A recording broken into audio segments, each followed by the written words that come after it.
God bless you guys. Today, decided to do something new and do my video in the car. I know I had the live stream scheduled to preach today. It is what it is at 12, but I decided to do it after church. And then when I got out of church, it was raining. So I'm just going to move it to tomorrow in the morning time. Tomorrow is not scheduled to rain. So I know God is going to do amazing things.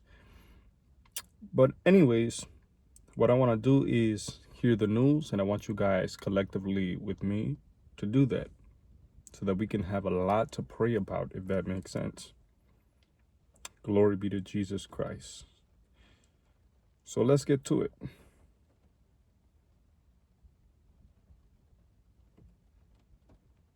Let's get to it. Let's get to it. Glory be to God. Let's get to it. Okay. Welcome back to Live Now. I'm Austin Westfall. Let's track the latest on the Russia-Ukraine war. Greg Palcott with this story. Investigators and first responders are now on the scene in southeast Romania following a Russian drone strike on Friday. It's being described as the most serious incident of its kind. At least 2 people are injured, and damage was caused to a 10-story apartment building. The drone was headed for an attack on Ukraine when it veered off course, and now NATO forces in the area are on high alert. Romanians should understand that Russia is a threat for the security of all the countries in the area. Romania's neighbors are also beefing up security. The drone incident in Romania demonstrates Russia's determination to further escalate this war. And some NATO allies are saying this is a wake-up call that could result in more military aid for the Ukrainians. This latest irresponsible act is both reckless and pointless, as it will in no way deter us from our support. That sentiment echoed by visiting American lawmakers in Kyiv. We're standing behind Ukraine, as we have done from the outset. We will not be cowed by Russian threats or bullying. It comes as Russia is planning a major new offensive in eastern Ukraine. Russian President Vladimir Putin looking for a victory after significant losses over the past month. The latest mass strikes against Kyiv by Russia are an inexplicable, dangerous, and barbaric escalation. They are another example of why the Russia-Ukraine war must end immediately and permanently. There's been no call so far to trigger NATO's Article 5, which requires the whole alliance to respond to an attack on any member. In London, Greg Palcott, Fox News. Let's bring in retired Marine Intelligence Officer and the host of the Strap podcast, Hal Kempfer. He's here with me. Al, you just watched the report and you've been reading about the situation. You've been hearing from the authorities in the area. I also wanted to make sure I read this full statement from Mark Rutte. Because NATO has released a response to this. I'm going to get the whole thing in here. He says, I just spoke with the president of Romania about the Russian drone that hit a residential building. I assured him of NATO's absolute solidarity with Romania and expressed sympathy for those injured in the incident. I affirmed that NATO stands ready to defend every inch of Allied territory. We will continue to enhance our readiness to deter and defend against any threat, including drones. Russia's reckless behavior is a danger to us all. They continue to target civilians and civilian infrastructure across Ukraine. Last night showed yet again that the implications of their illegal war of aggression don't stop at the border. Russia's war needs to end, as does Russia's disregard for civilian safety. For our part, we will continue to strengthen our deterrence and deference and defense at home and continue our support for Ukraine as they defend against Russia's aggression. Hal, what's the likelihood that what happened overnight was an accident? Well, it could have been an accident, although it was an intentionally launched drone. I mean, Russia launched a drone. They were aiming it at Ukraine. Now, initially, and this really kind of weakens Russians, it was an accident argument, would be, they said, well, I don't think it was our drone. We think it was a Ukrainian drone. And it was clearly, from what everybody can tell, it was a Russian drone. It overflew Ukrainian territory. It hit basically this coastal city in Romania. It's not the first time Russian drones have incurred into Russian airspace. It's not the first time Russian drones have incurred into NATO airspace. And this has triggered Article 4 and many times before, multiple times before, I should say. But this is the first time that we've actually seen it strike a building where it caused serious injuries. And this was a residential building. And I don't know that they intentionally did it, but we can't rule out. Putin is under I doubt it. tremendous pressure. I thought they And this would be accidentally did very it. consistent with some of the gray area or gray zone tactics, this sort of hybrid warfare campaign they have against Europe, is to do something like this and go, oh, it was just an accident, but the real intent is to put pressure on Romania politically to withhold support from Ukraine, which obviously it is not doing, not just with Romania, but with all the NATO countries. Expand on that, if you can. What does that mean? Hybrid warfare programs, gray zone, what does that mean in the context of Russia and NATO? We're seeing this all over the world. NATO actually has a whole initiative dealing with gray zone activities and hybrid warfare. Basically, what the gray zone we like to say is it's that zone. It's not quite peace, it's not quite war, but it's this gray area where you're doing things just below the threshold of crossing into the zone of outright warfare, and that's what Russia's been doing all throughout Europe. They've been doing sabotage things. They've been setting buildings on fire. They've been attacking railroads. They've been doing, obviously things like assassination, all sorts of things that are by They want many others measures to an act of perceive that they're strong. They have authority. war, but they keep it just below that threshold. One of the things they've been doing is these drone incursions, and they've had drones fly into NATO territory. There was one route that the Russians were using where it was routinely flying through NATO territory in order to go into Ukraine, and that was clearly to test air defenses in NATO, also to test NATO resolve. But that was clearly, that was basically to put pressure on a NATO country and on NATO itself, saying we're going to basically, push you around a little bit by doing things like this. That's the gray zone activities. And we've also seen it on the water, by the way, where they will drag an anchor and rip up critical fiber optic cables and puncture pipelines underwater. So it just, you name it. That's the gray zone. That's hybrid warfare. It's kind of like special operations. And sometimes they do it through third parties. Many times they do it through third parties. But this is very typical of these sorts of things. And it could be intentional. It's definitely intentional, bro. With this toggle thingy.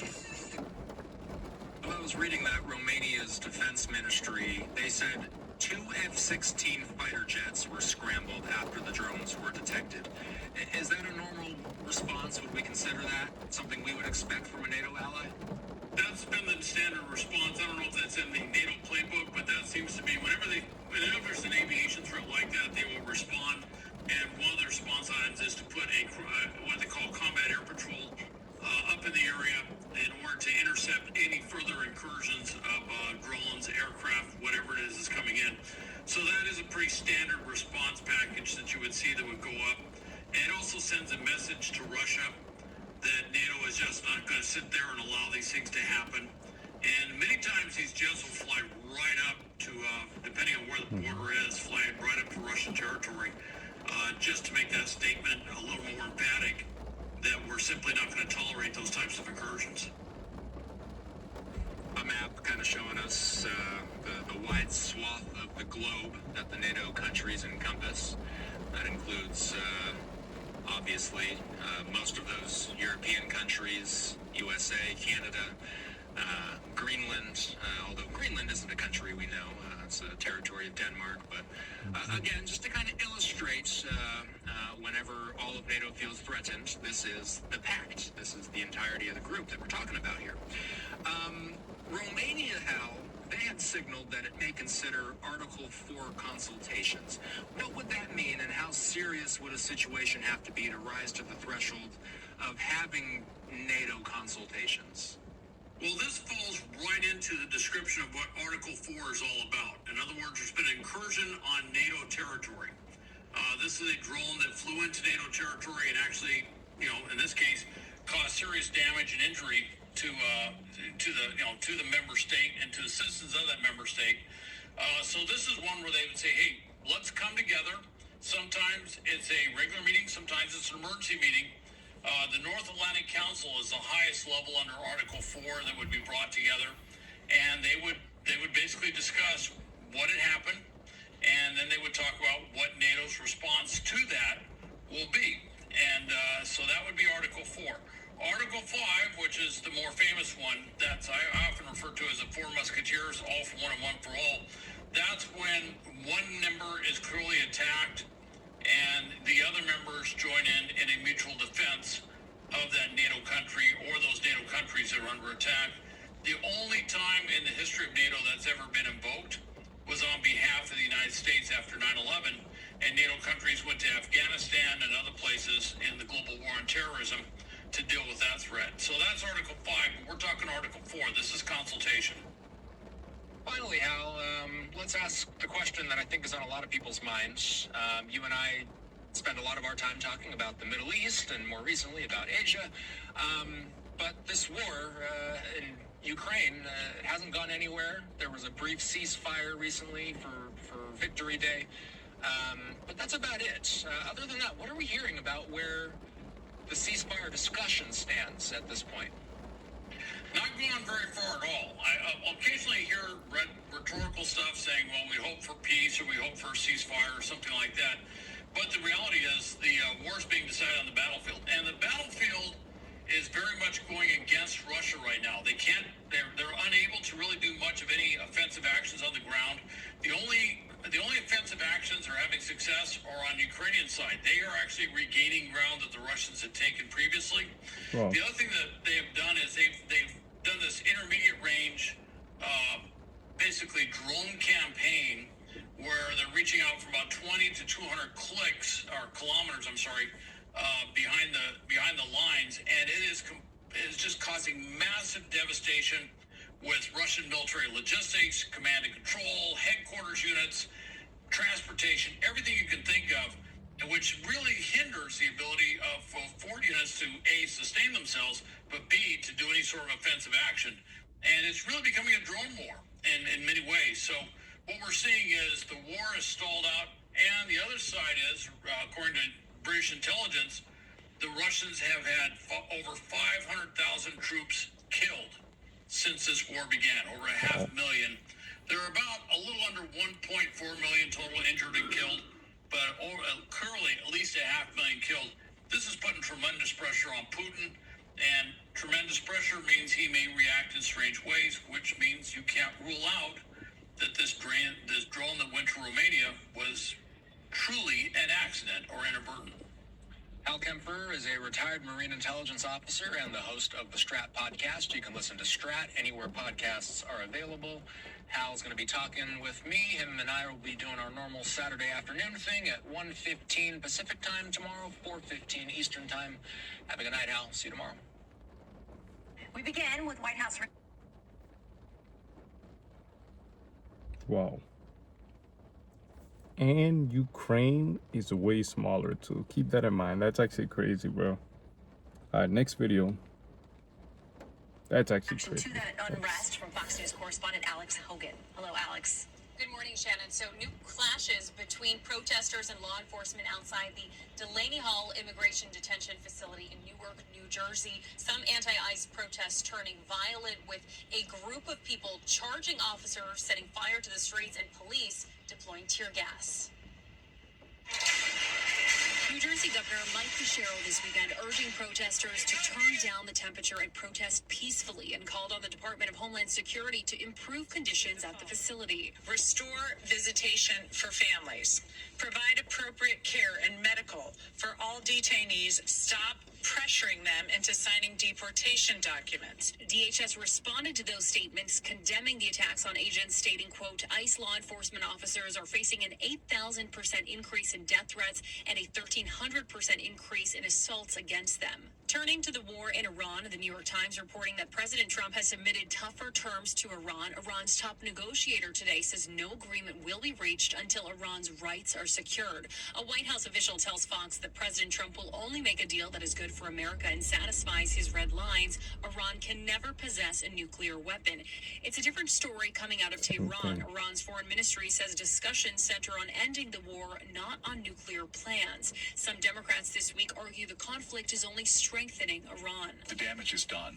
The regime is more extreme, not less. I don't think Iran is going to agree to any significant, certainly they're not going to agree to completely dismantle their nuclear program. Why would they? They're stronger today than they were before the war started. Former Secretary of State Mike Pompeo says backing off now would be of no benefit. We've put in an enormous amount of pain on their economy. We've taken down their ballistic missile capabilities. Hamas and Hezbollah are on their back foot as well. We need to continue this effort to make sure that all the hard work and the loss of American lives that has happened is worthy of the outcome. The Commerce Department releasing new data this week showing that inflation increased at its fastest pace in 3 years in April, driven by higher energy prices, driven by the war in Iran. The data also shows that prices for things like gasoline, groceries, and electricity that usually happens when there's also wars. rise. Shannon. All right, Alex Hogan from the White House. Alex, thank you very much. Be sure to like and subscribe for all the Fox News. All right. God bless. Stay tuned. More videos will come out. Try to tune in tomorrow in the morning time. It's going to be off the charts. God bless.